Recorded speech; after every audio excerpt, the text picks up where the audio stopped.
what I want to do is have them introduce themselves a little bit, but maybe one of my biggest questions is we do, and Marty talks a lot about it in her film about reclaiming space and cleaning space. And I know all of you need trips. I know that you have found your way into the outdoors, whether it's through running, whether it's through forest gardening, whether it's through climbing or whatever.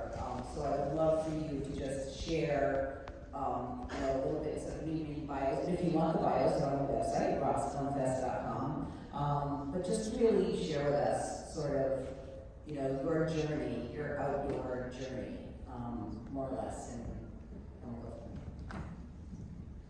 And let's start with you. Start with me? Oh, can you hear me? Yes. Hello. Okay. I'll go first. So my name is Tiffany Gail Chenault. I am one of the co-ambassadors for Black Girls Run Boston chapter. I'm also a sociologist. I'm a professor at Selma State University. And so my area is inequalities, urban sociology, intersectionality. And so how I have come into nature, and I tell this story all the time, is through my running journey. Just to be brief, I had lost my mother from cancer in 2011.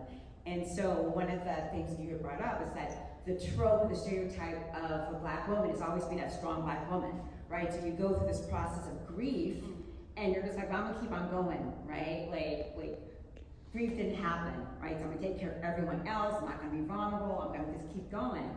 And so through my strong Black womanness, and I was just gonna say yes, always say yes. A friend of mine had asked me to run this 5-mile race. And I said yes because I was in grief, but being a strong Black woman, I didn't know what I was getting myself into. So when I went to this race, and I never run, so let me just go back, I never run at all, because that's just stupid.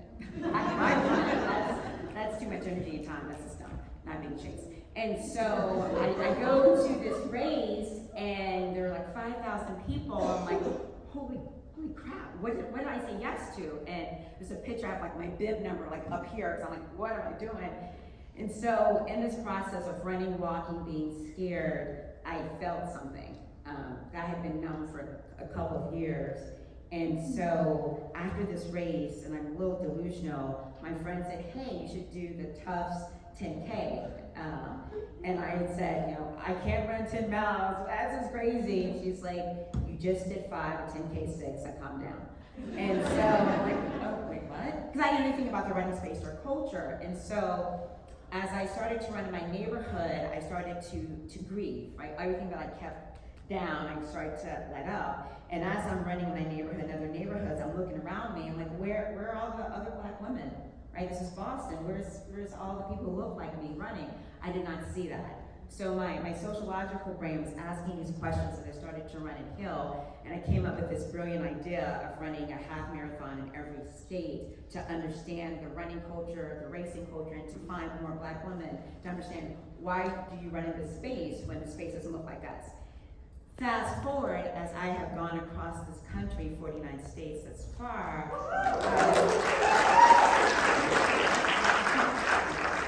I started to explore nature because this was a place that was unfamiliar to me, because nature is such a white space, like why be a part of it? And so through this journey of going through 49 states, I started to explore national parks and green spaces and things that I thought were unavailable to me. And so that's kind of how that evolved, and that's kind of what I talk about, what I study, and just kind of understanding the space.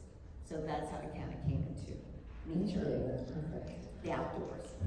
I'm going to jump over to Chaya, who's on the other side, and then I'll jump back. But Chaya, what about you? Good evening, everyone. My name is Tasha Harris, and I'm National Program Director with Outdoor Afro. We're a national not-for-profit that's all about celebrating Black leadership in the outdoors. And I'm from Boston, from Dorchester. And for me, growing up, the outdoors wasn't such a thing. I went camping with my family, always played sports, would ride my bike and play with the kids outside. And I just loved going camping. We would up in the morning, have hot breakfast, and like 4 or 5, I could go do whatever I want all day. Like not have to come back for dinner, go swimming with all the other kids. I don't know if that would fly these days, but it was just, having that sense of freedom and really loving it. And then as I grew up, continued to play sports and started working as an educator in Boston Public Schools. And while I was working as a teacher, I came across Outdoor Afro, and I saw Black people, and I saw nature, and I was like, yep, sign me up. And I was fortunate to have an interview, and through Outdoor Afro is how I learned that the outdoors is considered such a thing with so many, all about the outdoor industry. And that's something that I still kind of wrestle with, how it's like, Black people, as some mentioned, that were othered, and how we're removed from those spaces, and maybe it's like, just a thing when it's not. It's part of our history, it's part of our traditions, it's part of who we are. So that's it. And I love paddling, and that's it. Backpacking more or less, and getting to know places by just wandering around outside. And you've done ice climbing. Yes, and we're gonna get you out this winter.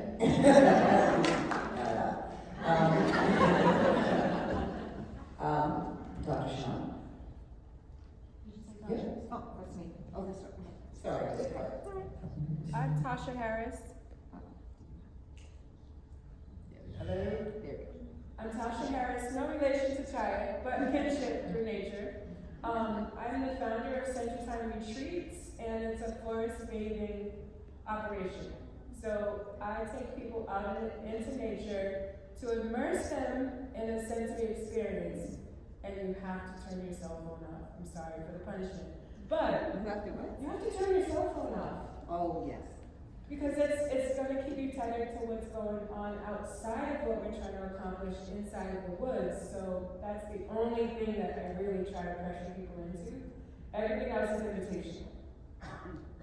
Okay? And it usually lasts between 2.5 to 3 hours. With forest bathing, originated in Japan, where it's called Shinrin-yoku. And you have to be a nurse in Japan to actually be a forest therapy guide. I'm not a nurse. I'm just a forest therapist. But I have been a child exposed to nature through my mom. She used to send us to summer camp out in South Alabama, Mass. And I remember asking if I could go more than one session. Her answer was always no. And as I reflect now, it's still in my head, I asked why, because it was such a great time. But it was like, as an adult now, it's like, no, I really don't want other people raising my children. I just need a break from y'all for a little bit. And come on back home, right? Or she would also say, go home, go outside and play until I get tired. Which allowed for some very creative enriching times outside. And fast forward, I'm also a kindergarten teacher, and break started today. And we had vacation. But we had a STEM station with worms, a vermicomposting bin, ladybugs, and butterflies. And I'm the teacher that will give the child who's shaking like this the job of releasing the butterflies. Like, no, it's actually your job. Come here, let me show you, let me show you, let me show you. And eventually they're not shaking. So to be an enabler of those nature experiences, I take pride in this. Yeah, we're going to talk a little bit more about the forest bathing and being outside. I'm very curious as to how people react to that when you're taking a group of Black people out into the forest to just sort of be in that space. Yes. I've been a client. Elliot?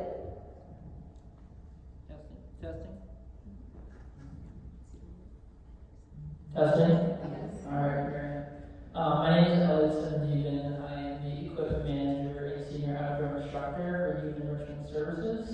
We are a Boston-based nonprofit that focuses on taking young people that wouldn't have the opportunity otherwise on mostly single day trips and sometimes overnight trips. They've been around for 54 years, and people really know us for taking kids skiing and riding each winter.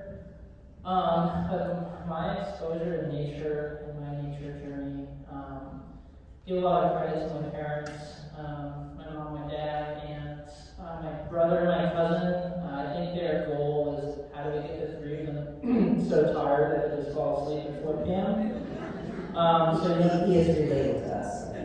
It's very true. So yeah, just growing up as a kid, being outside, going fishing is a big part of my upbringing. And then I think I took a pretty long break, probably about 10 years from being engaged in outdoors. I went overseas to the Philippines, I came back, I applied for this organization called Yes, and I got a job, and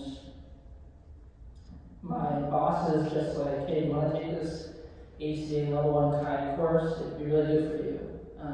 I almost walked out of it the first day. China's mine.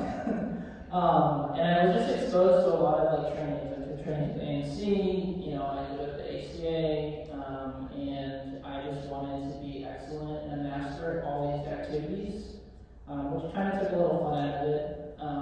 Fast forward a little bit, I saw the movie American Ascent here at the Roxbury International Film Festival, and then I read the book and was like, okay, what is this adventure gap word? And why aren't we doing more of these activities at Yes? And I've just kind of since then been driven to create access for our young people through archery, through roller skiing, just the off-season of cross-country skiing, and just really trying to make sure that we can all enjoy those spaces. It is great being a trip leader and going out in nature with the young people, but it's really incredible for me to see their journeys. And that's kind of what keeps me motivated. It's just getting out there with the kids or adults and trying something new, which I have this past year. If anybody knows golf, there's a much easier way to play golf, and it's with a frisbee. It's called disc golf. It is incredible. So I'll leave it there. Thank you, Elliot and Marty. Hi, I'm Marty. You've heard me say my piece. I have 11 minutes of your time. Thank you so much for being here. Thank you for watching. Let's see, what did I say there? So my parents are immigrants from Jamaica, and they both grew up rural, climbing trees, and as my mom would say, there was nothing to do out. My parents grew up in the 40s and 50s, and my mom would say there was nothing to do inside, besides chores. So why would we be inside? There are plenty of chores to do outside also. So I grew up in New York, recreating in the area where the Camp to Connect kids from Woodhood were camping, Harriman State Park and the Appalachian Trail of Bear Mountain. My parents nature was a part of them because they grew up with nature, and they grew up in a black country where they felt belonging, being outside and living and existing. Of course, same history of slavery and oppression, and there's colorism there and other stuff going on, but just the simple sense of belonging and being free to move, actual access to land, was available to them. And so being here in the US, they brought some of that with them, and they really raised me just loving nature, but not with the kind of Americanized categorizations like, here are these divisions of sports, and this thing is called hiking now, and you have to buy this expensive gear, and then you've got to spend $1,000 on gear just to sleep outside on the ground. Like, my parents don't get any of that. That all came for me in college. Well, went on hikes with church and school groups, and then in college I had gotten in my head I wanted to try backpacking, and I did like a 5-day backpack in the Green Mountains. This is the late 90s, and I called up LLD and used my summer job money to buy a backpack and whatnot. So when I moved from college to Boston in 2001, I realized the White Mountains were just a couple hours away. And I bought the guidebook and I grabbed a friend and we just started to figure it out. And so I've been adventuring since then. When I bought cross-country skis at the same time, I started cross-country skiing back then also. In the last few years, I've really spent most of my time climbing and skiing, as well as continuing to hike. And I will say ice climbing is easier than rock climbing, Lisa. So, It's in my brain. A lot of you talk about in your work, and we heard it, and Tasha, I was reading something that you had wrote too about we are nature, and we need to be taking more time out to be in these beautiful spaces, and we belong in those spaces. So I want to talk a little bit about why are we not? You know, what is stopping us from being in those spaces? If those are the spaces that make us feel good, that make us feel well, what is it that more of us are not doing that? What's the barrier there? So I know it's a big question, but you all talk about what Marty talks about white supremacy, you talk about race and running and not being the only one out there, and they talk about it in Black Ice. So I'm just curious as to what your thoughts are about that. I can chime in. I think it's tethering, right? Raise your hand if you've got the gotters. Like you've got to do something that's electric. We are right? If I turn this off, you can't hear me. Oh, I need my techno back. No, I'm kidding. I'm joking. But yeah, we need to be tethered to something all the time. And I think even with the children, the minute I pick up my phone, they're trying to play it off to see what I'm doing on my phone. And I'm like, stay in front of me, give me a minute.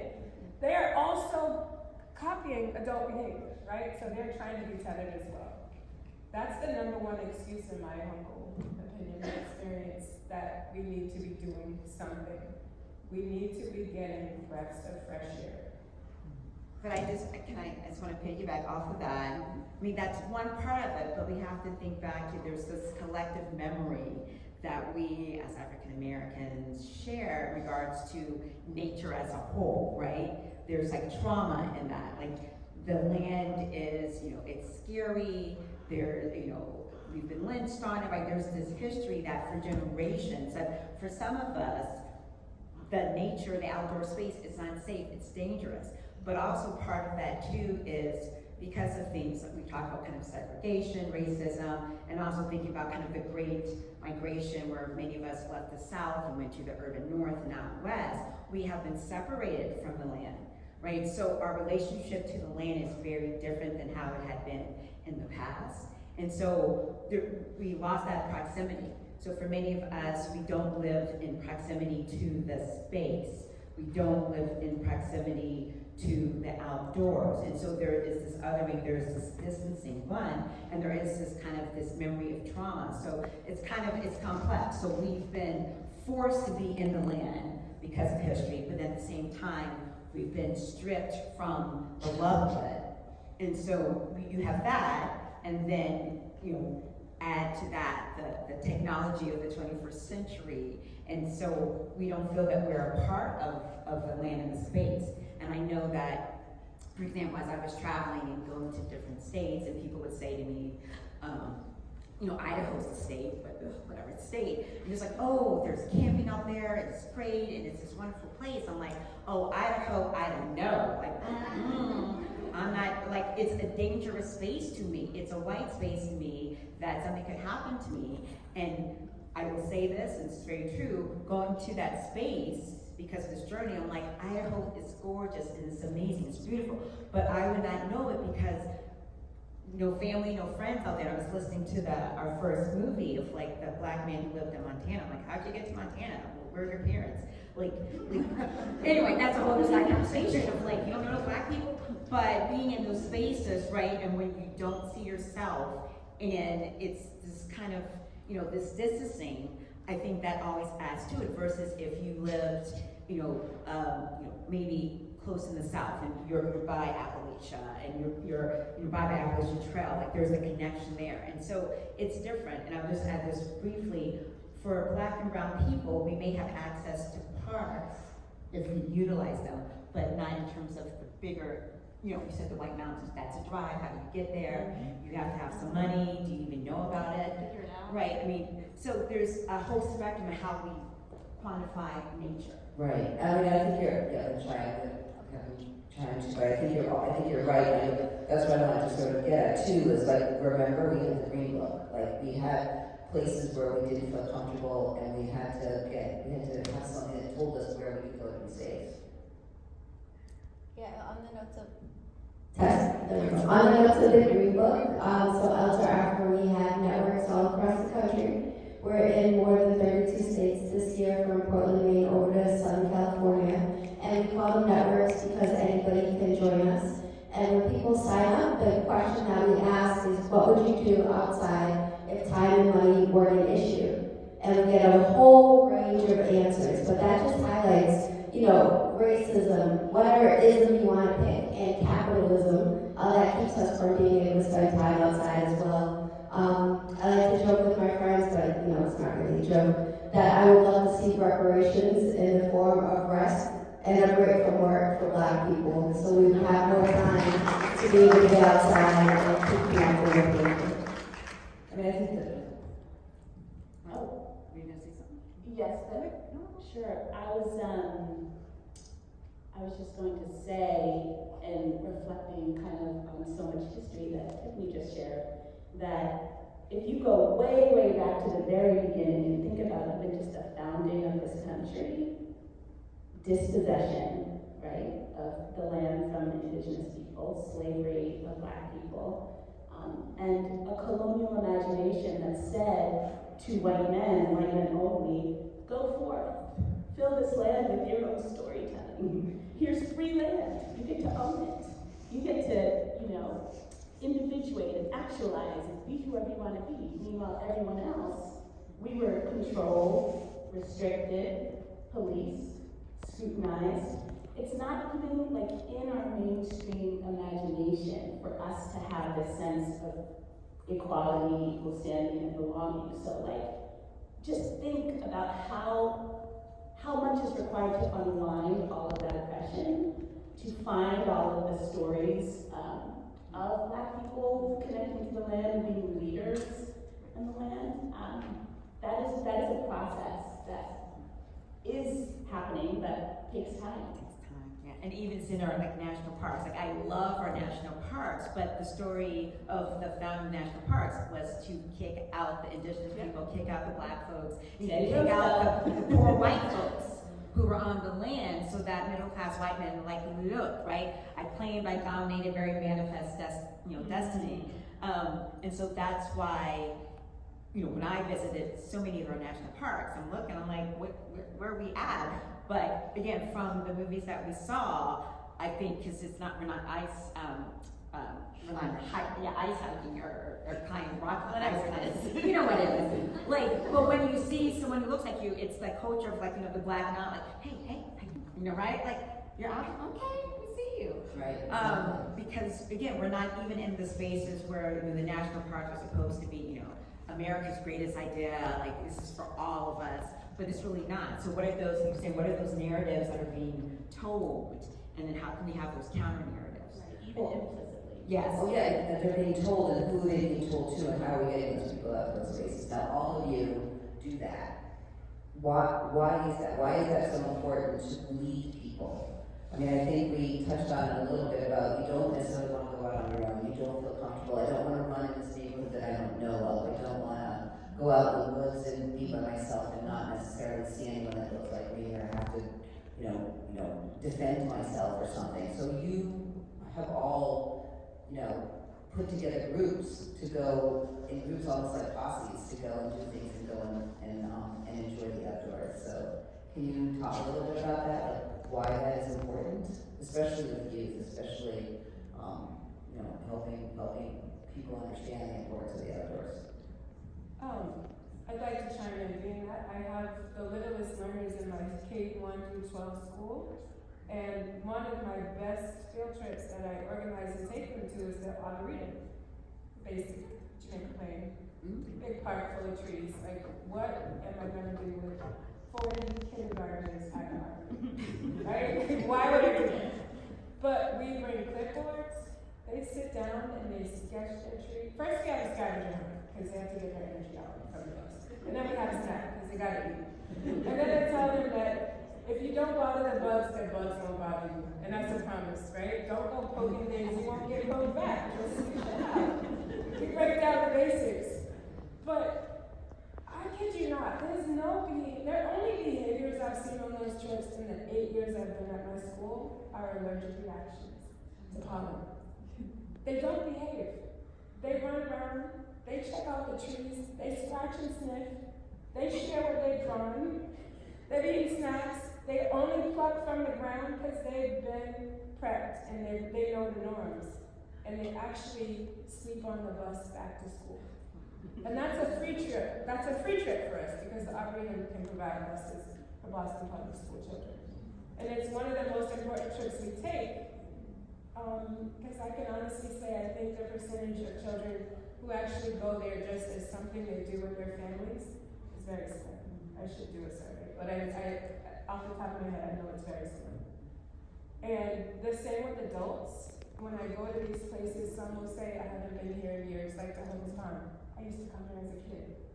So to reconnect to those places that are nostalgic to you as an adult, also, the water around you has memory. So you are like, oh yeah, I'm being held by something that's familiar in the back of my head and in my spirit, right? It's spiritual stuff.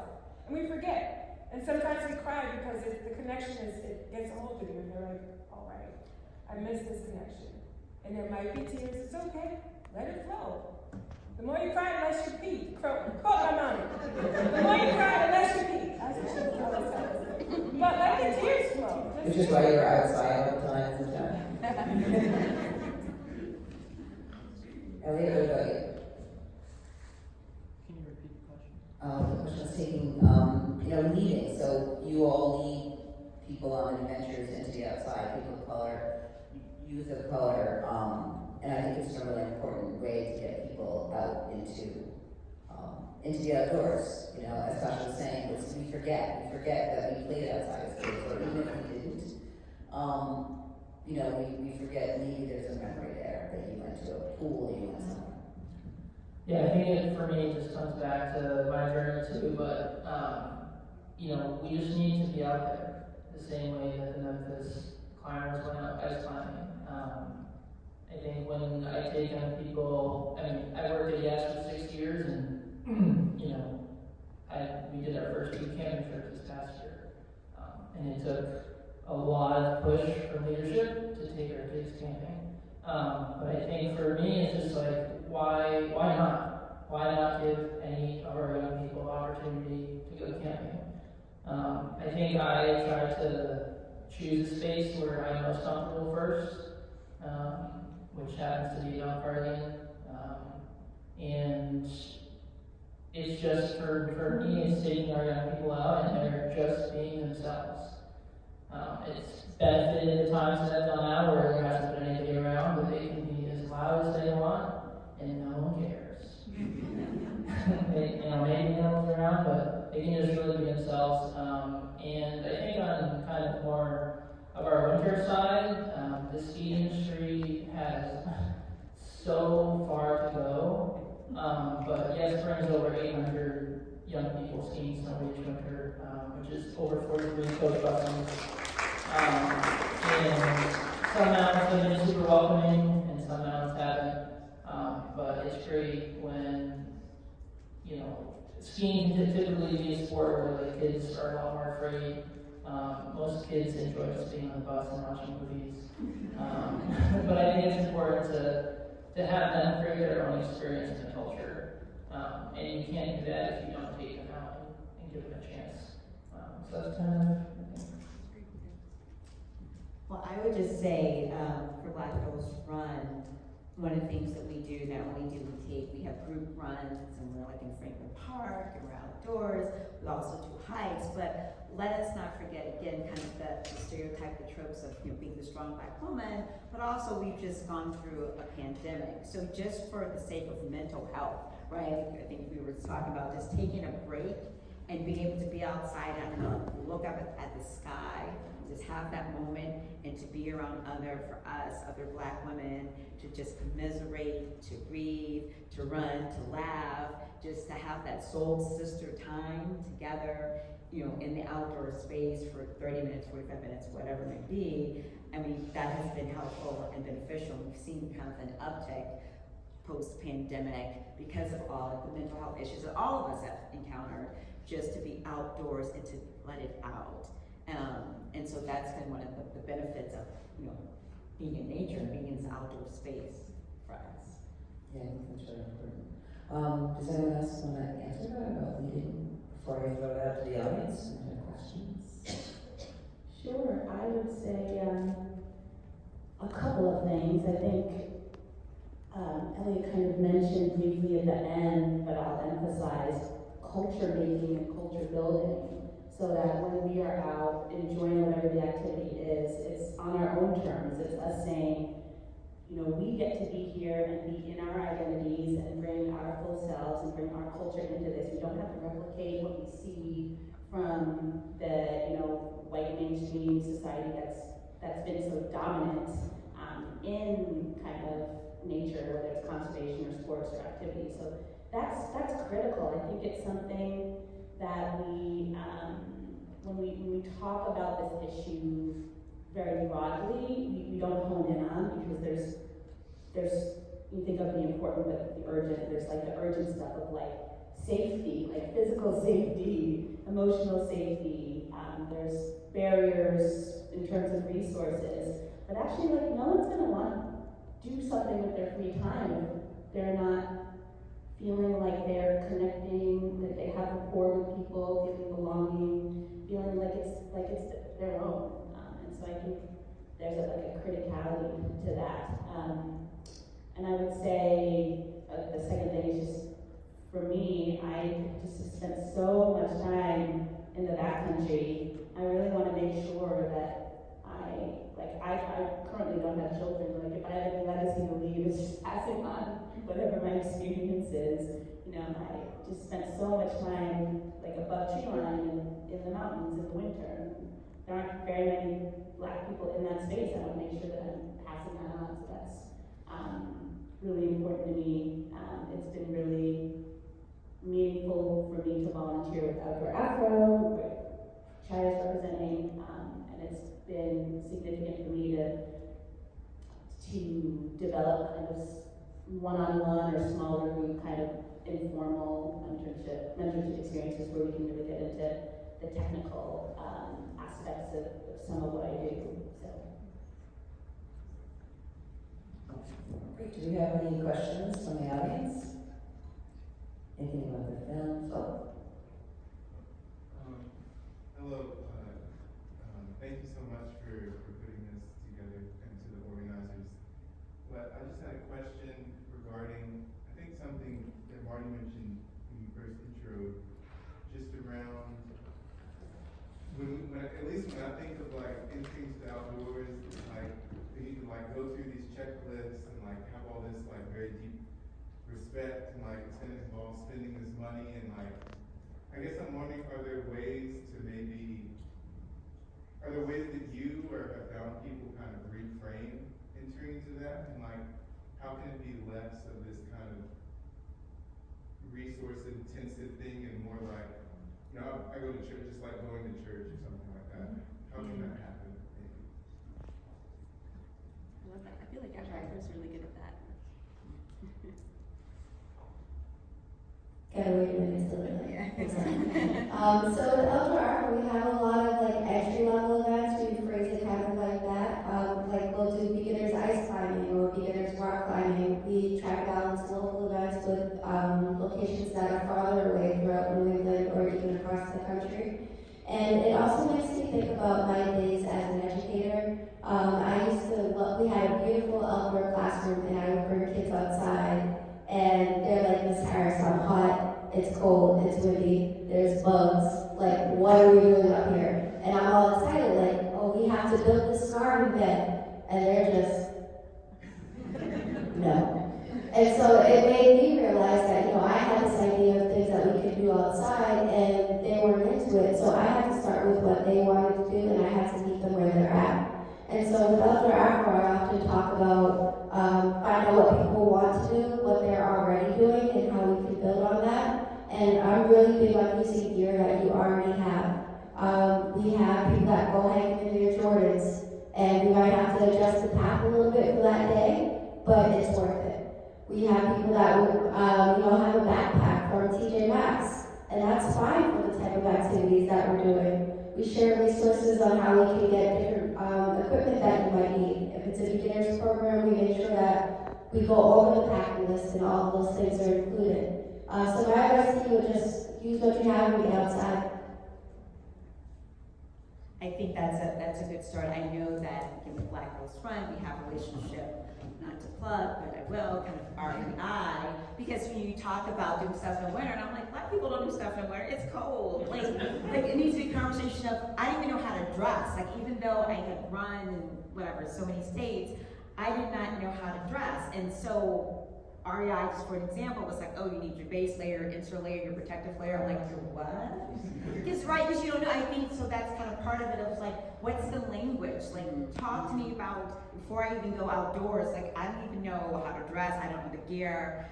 I just, what does that mean? What does that look like? And then of course, right, is always the cost. Because let's be real, because a lot of this stuff is not cheap. But just understanding just the basics of how do you even prepare. And so there are a lot of companies that will have like kind of free workshops of just this is how you dress, so you'll know. And I did not know. I mean, I'm not one for ice, whatever, climbing, but I did go ice fishing, so that was, I know, in Iowa, in the cold. I did those workshops. But see, I learned how to dress. I'm like, I don't know what to do. And so, but I think that's the thing, like a lot of times we don't know.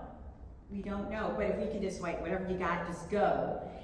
This is what we got. And then maybe later on, get that knowledge, get those skills to learn. But I think I'm having some internal stuff. Sometimes we do know, right? And we got the guidance. It's prioritizing what's gonna make you feel better. Is it binging on Netflix? Or watching some oceans wave?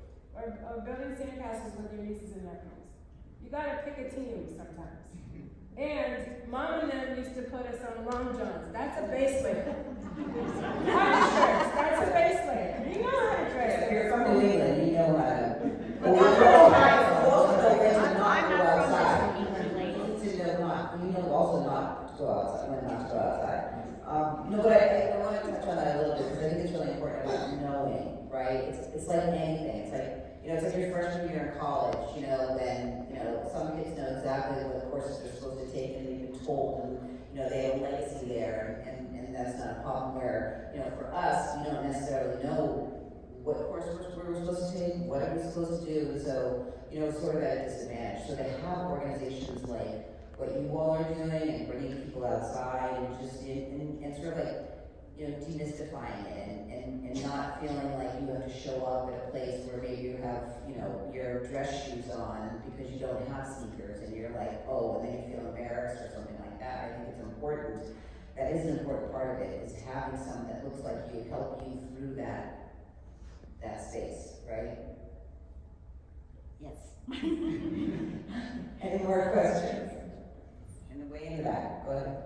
As a white person from New Hampshire, how can I be an ally, a better ally, in helping people get outdoors? I will say, full confession, that I, despite being from New Hampshire, don't actually particularly like the outdoors, for all the reasons that were mentioned, in various films. But how can I be an ally just to make sure that other folks feel that they have access, right? Like, me, it's a choice. I want to make sure that other people can make that choice.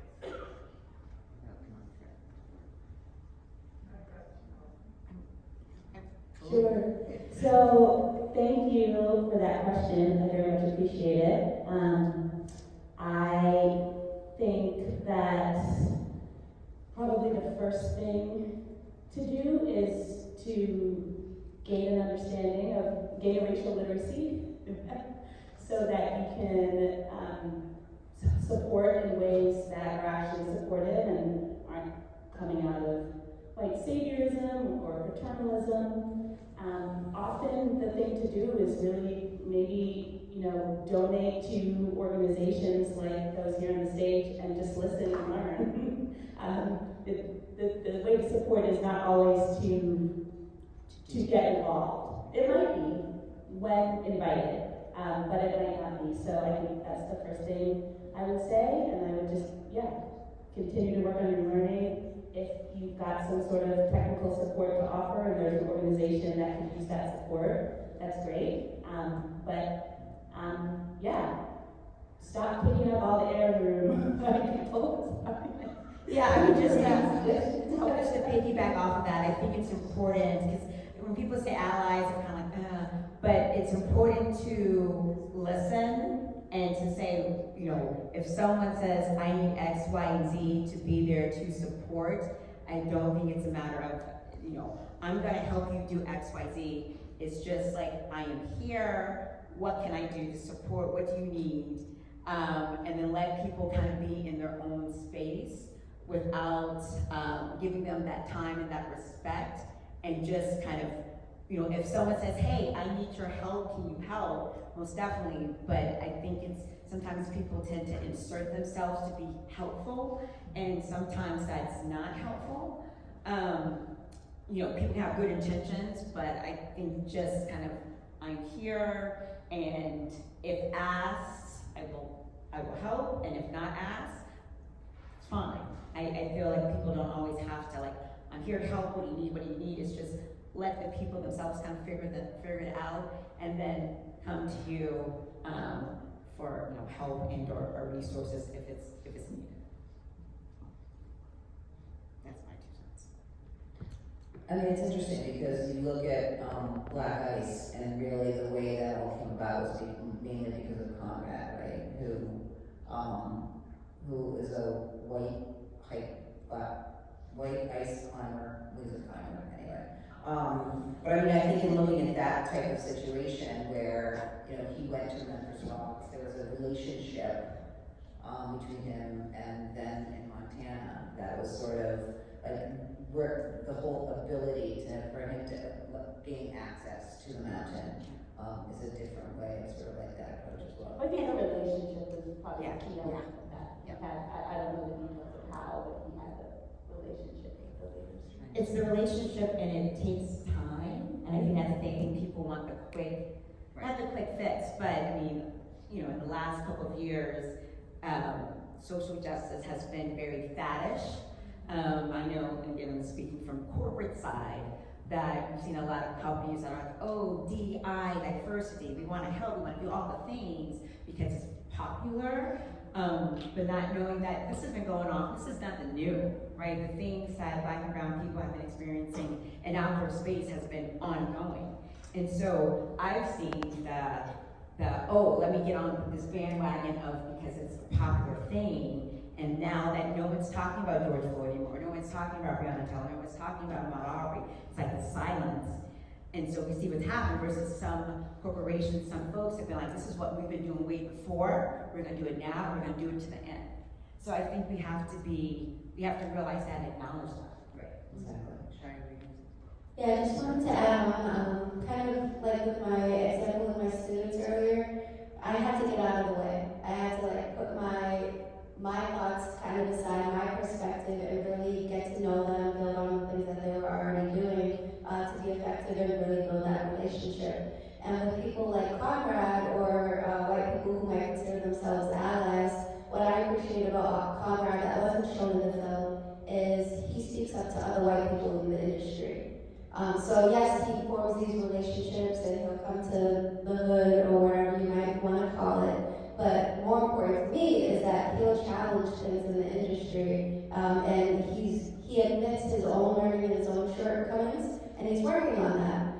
So I think it kind of comes back to what we already mentioned, like just keep working on your own learning and building those relationships. Check your people. That's really good for you. Check your people. This is not our job, we're tired, we do it every day. Glasses? We're good. I think a barrier that faces a lot of people when they want to connect with nature or go outside is when they don't feel trust towards their physicality and their own ability to do these kind of things. Especially if you haven't really been exposed to hiking and being able to go to camp and all of these things. So, because wondering in your respective organizations, like how do you kind of deal with that, both in, because I personally have had experiences where I went into the outdoors, but then there was this constant feeling of being in the way, being kind of not belonging in that environment because I felt like I was holding everything back. Right. And that was a very painful thing to experience because you feel the connection that's almost there for you to grasp, and you're struggling to be comfortable in your body and being there to grasp that thing that's like sitting right there for you. So I can speak for forest bathing. It's not a physical, it's not a sport. It's a snail's pace, and it's really slow, and it's designed to make you feel like you gotta speed up. No, when you do it, you just let go of the anxiety of not moving so fast and quickly. And it's not hiking, it's not exercise. It's a very relaxing way to immerse yourself in nature. And you're reminding me of my first experience in a kayak as an adult. I used to canoe all the time as a kid, but when I went to sit down in the kayak, I was like, can I even fit in this thing? Am I gonna be able to get out of this thing? I know I can steer it, but like, I don't know about this whole thing, right? But once I did it, I now kayak all the time. So it's just, I think again, activating that memory. If you've had experiences as a child and gotten away from them, to just ease on back into it and embrace the challenge by choice. I'm also not ice climbing. It just doesn't make sense for me physically. I can't. And it's really on us as leaders to ensure that we're creating a space where everyone feels comfortable. And so I would, love to kind of come forward with people who make you feel uncomfortable to the extent that it's external. I know part of it can be internal as well. But yeah, I mean, I don't even really consider myself an athlete. Like growing up, I do continue to have bad hand-eye coordination. I was always picked last for kickball. I think some of my athletic kind of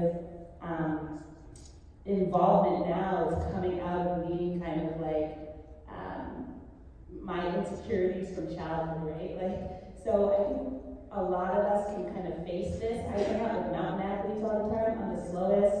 I understand the systems the least. I feel that feeling like there's a relativity to that kind of feeling, like we can all feel it, even though it might look like we're out here doing this and that. And just know that like you are nature, you belong there. You don't have to go on a big hike, but you can go on a big hike if you want to. Like you can do it all, and it's all on your terms, and it's a place where you belong and feel comfortable, and don't let anyone make you feel differently. And I agree. I think shame on the leaders or the organization, because we have a saying in for Black Girls Run, no soul sister left behind. And I think, especially in the running industry, for example, there's this image of a runner, a woman, size 2, white woman, this little thin thing. And so to be in, say, my organization of like, these are Black women who run with all different body shapes and sizes and hair textures and skin tones. I'm like, what? And so we affirm each other. So we're not saying this is the one archetype of a runner. Like there's diversity in who runs. And so we embrace it, we accept it, we support it, we celebrate it. And even in, I was thinking, in the outdoor industry for Black folks, I think that's probably there too, of like, because we're not the model, like we don't follow that, there's probably this acceptance of, you're here, so you're all good. And so for us, it's not a matter of if you're fast or slow, you're here, you're gonna do the thing. And so that, I think, if there was more of that for outdoors, I think that's more of like that, giving you that big hug. So it shouldn't have to be one archetype of this is what a hiker is, this is what a runner is, this is what a canoer is. Like, where did that come from? That's just crazy. Well, we know where. I mean, we know where it came from. I'm just saying that's just crazy. I mean, that's the thing, and that's the whole thing about fighting against that, fighting against those stereotypes, fighting against people not thinking that Black people belong in the outdoors or know what to do once they're in the outdoors, and question whether or not why we're in the outdoors, right? All right, I have time for 2 more questions right there, and then no way back. Do you want to go first? I just wondered, all of you seem to emphasize, maybe except for the forest bathing, a very physicality and athleticism of getting out of nature. But do you think that's an easier sell than sort of looking at plants and animals and the whole systems that are going on? wouldn't children or anyone sort of appreciate that? Or is it easier to get more as an active way of getting people out rather than looking at what's going on out there? I'll try this real quick. I would try to think of it less as like a cell and more of like, I think each of us are kind of up here in our own spaces because we're passionate and we're like interested in the activities that we're doing. So I think once you kind of like locate what your passion is and alright, we have forest bathing, we have a bunch of outdoor activities, that's what we're giving to our population, that's what we're giving to our young people, that's what we're giving to our adults. So, I mean, if we took all 5 of us and figured out all the activities that we do, we're not even going to reach everything. So I think it's really just like who your leaders are, what they're passionate about, and like what population or what geographic area we're serving. Because that's how we create exposure to things. So that's what I have. I would say for us, I mean, the struggle's real. Like just to get people to lace up and come outside, right? Like just to get that motivation, that's step one.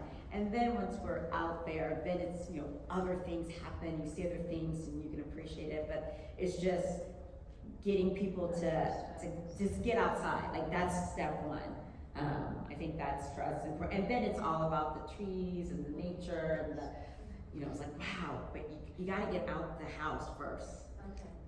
And with our group, especially during the pandemic, we found ways that we can connect to nature inside. We had virtual events, like backyard bird watching. We would come together online and really connect with each other and do nature journaling. So like Tasha mentioned earlier, it's about that connection with them, connection with each other, and that connection with nature. And we found ways to still have that, even for folks who couldn't leave the house or couldn't physically get outside. Yeah, and I think for all of them up here, also for the kids too, sort of like you saw in Woodhood, it was a very just sort of like passive, sort of like just going camping and just being in the outdoors and being in that space, like, you know, everyone's sort of like talking about. There are different levels. You can take them there, you can take them skiing, you can take, you know, and it's not mandatory, right? Your kids are, right, people are opting in for whether or not they want to do the athletic part or whether they want to, or maybe they don't know, so you take them little by little to get them out there. And that's what's amazing about nature, right? There's so many levels to it. You can absolutely garden and be doing something that's beneficial to yourself and the environment. Right. You can absolutely hike to the top of the peak. You can ice climb, and you can forest bathe, and you can kayak. Like it's endless. There's no one size fits all, and that's what nature offers. It's a quilt. Pick your patch. Yeah, and we all belong there. One last question. Andrea? I was just wondering, with all of your travels and everything, do you each have a place that this is magic for me? This is, I can't believe I found this place, and if you go nowhere else on earth, go to this place. Wow. Loaded question. It's a great I can question. start. There we go. I can start with that and maybe pass it down the line. One great question that like brings tears to my eyes because I feel like that's something that has been stripped from a lot of Black people, having that connection to space and place, and something that I'm really working on reclaiming. And I think often if other people were to come visit, like what's my favorite nature space that I would show them, and I'm always like, yeah, it depends on what the person wants to do. But anyways, my 2 spaces I would choose, my backyard in Dorchester or near Fields Corner. It's like just a haven with my family's plants and so many great memories, and it's just a reminder of the rich history in Dorchester. And then in the Pacific Northwest, around the San Juan Islands and Anacortes Harbor, the land of the Salish folks. Oh my gosh, it's just magical for me. I'm not ready yet.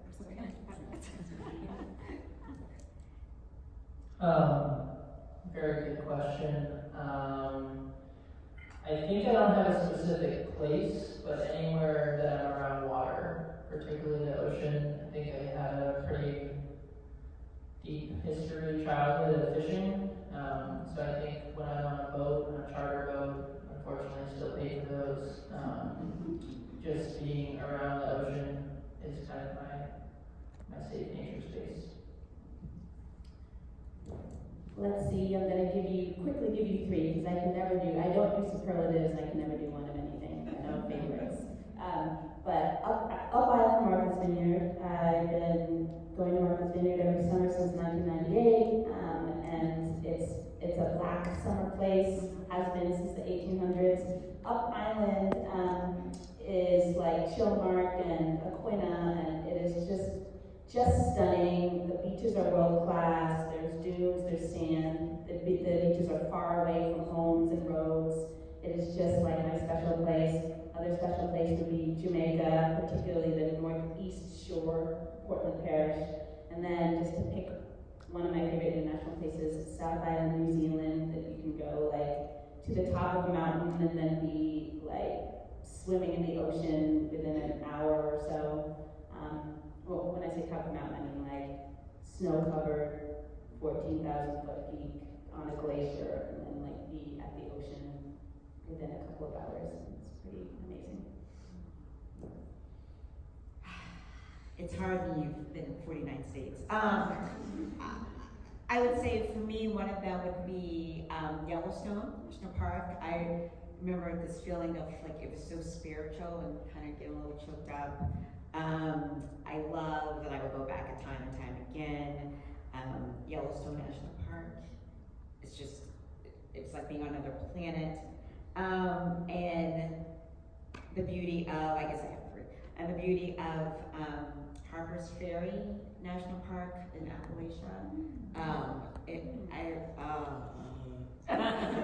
I cursed the hills, but it was just, it was amazing.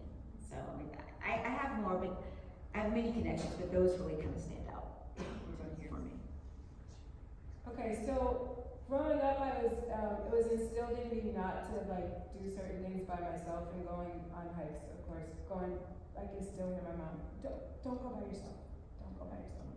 But the one place I can go by myself here is Dunes Edge Campground in Provincetown, and it's a short enough drive, and it's like peaceful enough.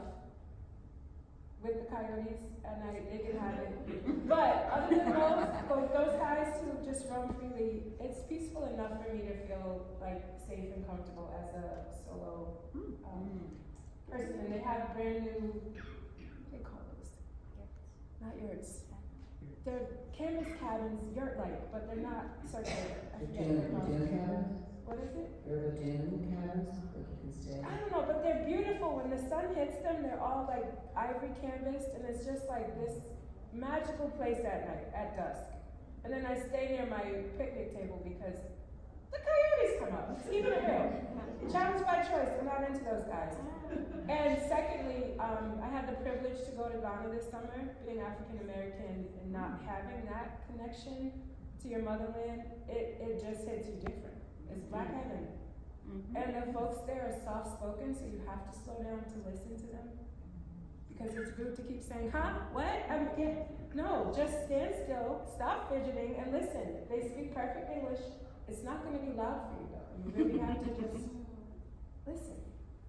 Mountains, rivers, lakes, oceans, like all the things are there in Ghana. And I won't even talk about the music and the beautiful smiles. So definitely Ghana. Perfect way to end. All right, well, thank you all for coming. I just want to give the chance to let them know where to get in touch with them. So I'm going to start with you, Chaya, just if you want to shout out where people can get in touch if they want to go on a trip with Outdoor Afro. Sure. We welcome everyone who supports our mission. You don't need an Afro to join Outdoor Afro. You can find a network near you at outdoorafro.org, and we're on all the socials at Outdoor Afro as well. Tasha? So I'm on Instagram at ctretreats, and I also have a website, centertimeretreats.com. Full disclosure, is under construction, so you're going to see funny images. It's the real landing page. Bear with me, it's going to be fixed. Right. I know I talked mostly about young people on our trips, but we also have adult volunteer opportunities through all the winter season, spring, summer as well. So if you don't know how to ski or snowboard, it's a great time to sign up to be a volunteer and pay for equipment rentals for the whole season. That's my one pitch. You can just go to www.yestiz.org. If you're in the northeastern area, we're right across the street from the Orange Line. Ring our doorbell and come check us out. I write and speak, do speaking engagements, and you can see kind of my website's also under construction, but you can see my list of upcoming speaking engagements and writing at my Instagram page, which is where blocks fly free, or just look up my name, Mardi Fuller. I also volunteer with Outdoor Afro. You go to meetup.com and search for Outdoor Afro Boston. You can see what I'm doing. I also lead like Black and BIPOC events at some of the kind of festivals, the backcountry skiing festival and the ice festival we have in New Hampshire and Mount Washington Valley. So if you remembered any of that, great. You can go to any social media site, look up Black Girls Run. We are a national organization. We're in 35 states. But if you want to find Black Girls Run Boston chapter, you have to go on Facebook, answer a couple questions. And then if you are curious about my running journey in 49 states and talking about nature and race and all those things, you can look me up at Run IC50. And you're just writing a book about race and that. Yes, it's a blog site. Yes, I am writing a book about this journey, and so it involves race, class, intersectionality, and I've run pretty much the entire country solo. So what does it mean to run in 49 states in the time of Black Lives Matter, say her name, the Trump era, and going through these different states, and a lot of these kind of white states, so kind of white spaces, Black spaces, and also understanding kind of the running culture as I kind of go through my grieving journey of healing through this process. I'll give someone $5 if they can guess what do you think my last state is. Hawaii. Alaska. No. Massachusetts. Hawaii. Somebody said it. Someone said Hawaii, right? Yay, Hawaii. I'll have to Just want get a under free these trip to Hawaii. You go to Hawaii. You go to Hawaii. You go to I'm Hawaii. sorry, this is not a good Okay, sorry. or thank you all so much. I mean, it has been so inspiring, incredibly inspiring. You've got the pick and choose which thing you want to go to. You know what I'm not going to, so you should pick and choose the things that you want to go to. But this has been incredible. Thank you